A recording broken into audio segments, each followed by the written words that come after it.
and pretty soon a man wearing a cap with a lot of gold embroidery on it leaned over the rail and asked him what he wanted. Mr. Youder explained that he was lost, and could the man direct him to New York City.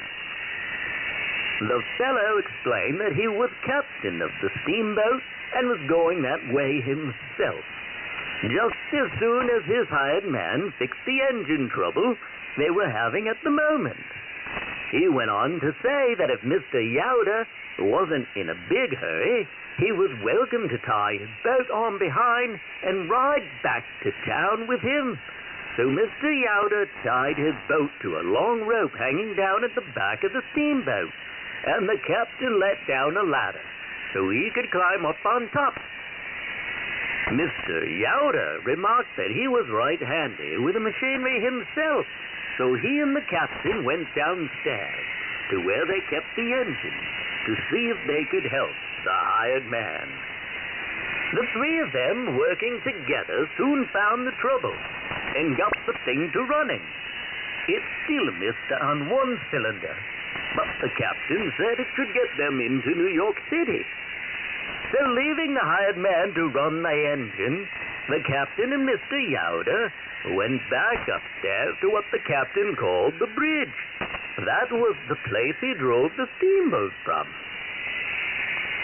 It was a room with big windows high up in the front of the boat.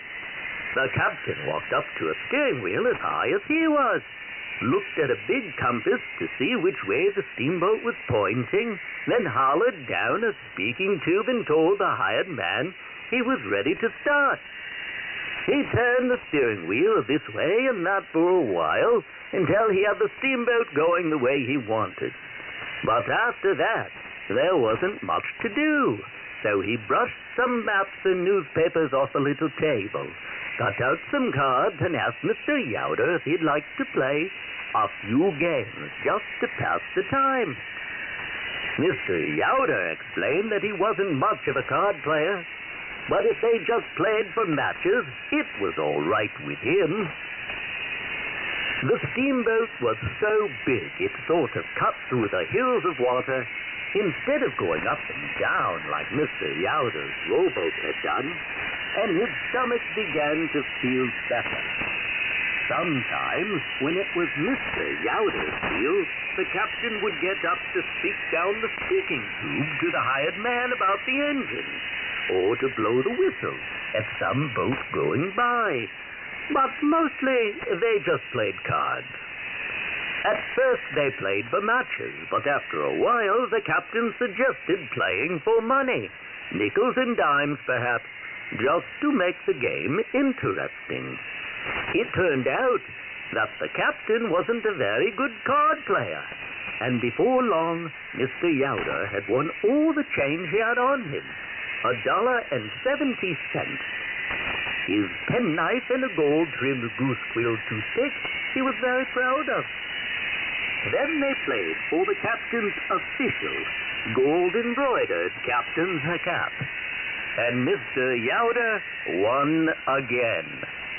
When Mr. Youder took off his old Stetson and saw himself in the mirror wearing that fancy cap, he was right pleased with the change in his appearance. The captain still did not want to stop playing. So next they played for his license to drive steamboats. And Mr. Youder won again. He had never seen a steamboat driver's license before, and was busy reading all the fancy words on it, when the captain looked out the window and said, "There comes the pilot." "What's a pilot?" Mr. Youder wanted to know, and the captain explained to him that a captain could drive a steamboat back and forth across the ocean, but couldn't drive it up to the bank and tie it up. The pilot had to do that. The pilot had just climbed up the ladder when the hired man hollered up the speaking tube that the engine was broken down again. He figured it would take a half hour or so to fix it, so the captain got another chair and invited the pilot to take a hand in the card game while they waited. On the first hand, the pilot bet a nickel, and Mr. Youder bet the same. The captain said all he had left was the steamboat, and was it all right if he bet on that?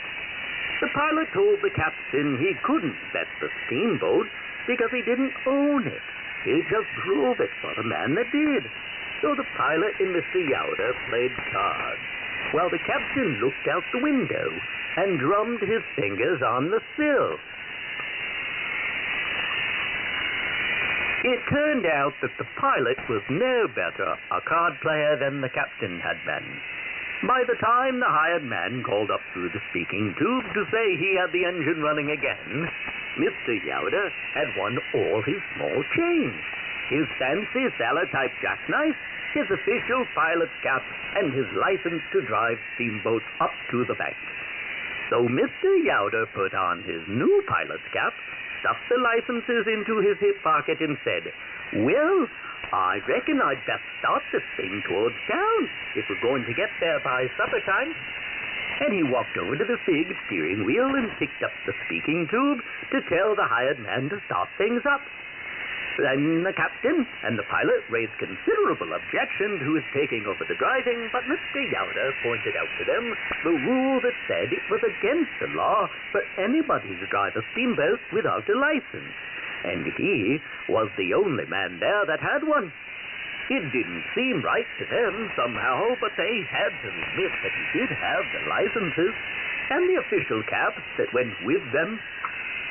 Mr. Yoder had a little trouble at first, trying to steer in a straight line, and never having driven a steamboat before. But by the time he'd come in sight of town, he wasn't doing too badly. He blew the whistle a lot, and that helped him miss the boats that got in his way. The place where he was supposed to tie the steamboat to the bank was a couple of miles up the river, at the far end of town. But Mr. Yoder could see that the river was still swarming with boats of all sizes up that way, and decided to take a shortcut. Just before he passed the Statue of Liberty they had there, he hauled the big steering wheel clear over to the right and headed straight for the little park where Broadway Street comes down to the end of the island the town is built on.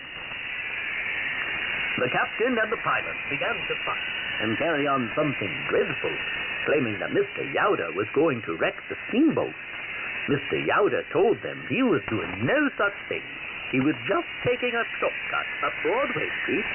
Not only would it be quicker, but he could let the passengers off right at the hotels on the way and save them taxi fare. He also reminded them that the rule book said arguing with the steamboat captain was called mutiny. Mutiny, a very serious crime. It took Mr. Yoder 2 tries to get the steamboat up on the bank, but he finally made it and steered right up the middle of Broadway Street. It was a splendid sight to see, he told us later. Black smoke poured out of the steamboat's chimneys, and clouds of sparks flew from underneath where the iron bottom squeaked along the cobblestones. But from the way the people in the little park and the crowds along the street carried on, you'd have thought nobody had ever seen or driven a steamboat up Broadway before. Policemen held up their hands and blew their whistles.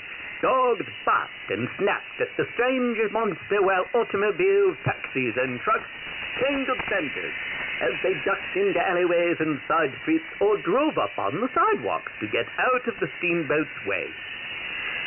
At the bend where the Wall Street Broadway come together, the high buildings are right close together, but Mr. Yoder managed to steer the steamboat between them without doing any damage, except for knocking down some flagpoles that stuck out over the street, and startling a window washer working on a high ledge. Once around the bend, the street was much wider, and he made better time. But then the steamboat began to run into some of the thousands of wires that are strung like clotheslines across the streets in New York City. They are fastened to cross-arms at the tops of high poles out of the way of ordinary traffic, but still too low for a steamboat to go under. Mr. Yoder hated to tear them down, but there was nothing else he could do, so he kept on fighting. Before long, there were telephone wires, electric wires, and cables of all sizes, hanging from the front of the steamboat and streaming behind for blocks. The fellows that owned them were running alongside, waving their arms, shouting things Mr. Yoder couldn't hear. But he figured it was their fault for hanging their wires too low in the first place. So he pulled the whistle cord a time or two in a friendly way and drove on. He was just about to ask the captain which hotel he should stop at first when he steered around an easy bend and saw an iron bridge across the street ahead. It was the first he knew of the elevated railroad that ran all over New York City on tracks built high above the street. The captain and the pilot knew that the steamboat didn't have any brakes, so they cracked their knuckles and squinched their eyes while they waited for the crash. After a quick look, Mr. Yoder decided he just might be able to squeeze the steamboat under the bridge.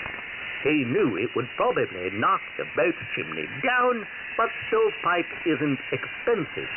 So he called down the speaking tube for the hired man to give him full speed, blew the whistle real loud, and drove straight ahead. But he had misjudged the height of the steamboat by 4.5 inches. They found out later.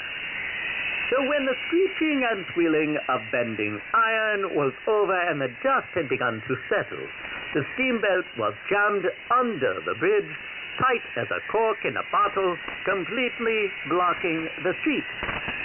Mr. Yoder tried every way he knew to get that steamboat loose. He called down to the hired man to put the engine in reverse, while people in the street put their shoulders against the front end of the boat and pushed. But nothing worked. Even blowing the whistle didn't help. Then he asked the captain to hand him the owner's manual, an instruction book that had come with the steamboat when it was new. It told how to get loose on mud banks, what to do when two boats ran into each other at sea, and things like that. But nowhere was there a word about how to get out from under a railroad bridge.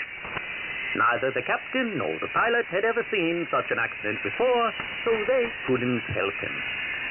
Mr. Yoder finally decided that the only thing to do was to call the hired man upstairs and have him go to the livery stable for a team of horses to pull the steamboat loose. The hired man said he didn't know where the livery stable was, but Mr. Yoder told him just to ask a policeman. There were dozens of them down on the street waving their hands, blowing their whistles, and looking in rule books. So the captain hung the ladder over the side of the steamboat, and the hired man climbed down, asked directions from a policeman, and started off downtown to get the team of horses. After the hired man was gone, Mr. Yoder gave the captain and the pilot back their official caps and their licenses and put his battered Stetson back on. He thanked them for the ride and told them if they were ever west of Kansas City, Missouri, to be sure to look him up. "You're not going away leaving this boat stuck here, are you?" they wanted to know. "It'll take an hour or two to get the horses here to pull it loose," Mr. Yoder told them. "And I'm renting this rowboat by the hour, so I have to hurry it to get it back to the man I rented it from before he closes up for the night." The captain and the pilot both begged him to stay and help them, but he said he'd already done all he could for him. He climbed down the ladder, and the last they saw of him, he was walking toward the river, dragging his rented rowboat behind him. As far as anybody knows, neither the pilot nor the captain ever played cards again. You've been listening to 77, the Lima Juliett Sierra. We segued from our recent talks on Spetsnaz tactics into a very special message, our second of the day, for friends in Pindorama. You listen to a tale written and illustrated by Glenn Rounds, called Mr. Yoder and the Steamboat. I sincerely hope you enjoyed it. And remember, storybook or no storybook, Pindorama or no Pindorama, red flowers, monkeys, or pretty little girls, we're all behind enemy lines. Goodbye.